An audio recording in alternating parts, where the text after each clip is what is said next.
যে Sony cinema hall রয়েছে, সে Sony cinema হলের কাছাকাছি চলে এসেছে এবং এটি কিন্তু এই মুহূর্তে যাচ্ছে, এগিয়ে যাচ্ছে। তেমনটি কিন্তু আমরা দেখতেই পাচ্ছেন যে হাজার হাজার নারী এই মিছিলে অংশ নিয়েছেন।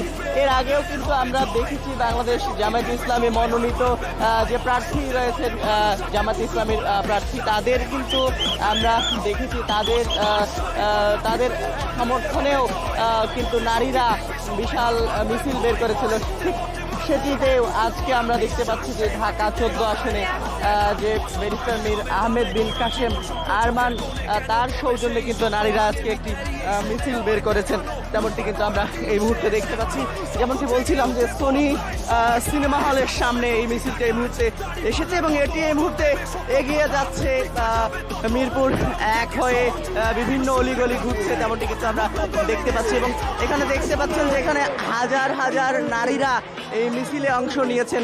তেমনটি কিন্তু আমরা দেখতে পাচ্ছি এবং মিছিলের সবার আগে কিন্তু রয়েছেন ব্যারিস্টার মীর আহমেদ বিন কাশেম আরমান।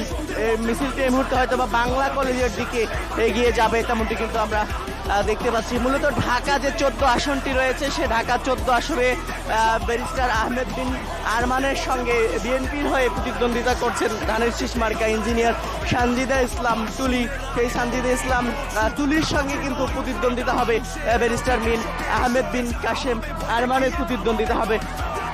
গতকাল সানজিদা ইসলাম তুলির নির্বাচনী জনসভা ছিল, সেখানে বিএনপির চেয়ারম্যান তারেক রহমান সেই জনসভায় উপস্থিত ছিলেন। আজকে নারীদের নিয়ে কিন্তু বিশাল একটি মিছিল বের করেছেন ব্যারিস্টার মীর আহমেদ বিন কাশেম আরমান।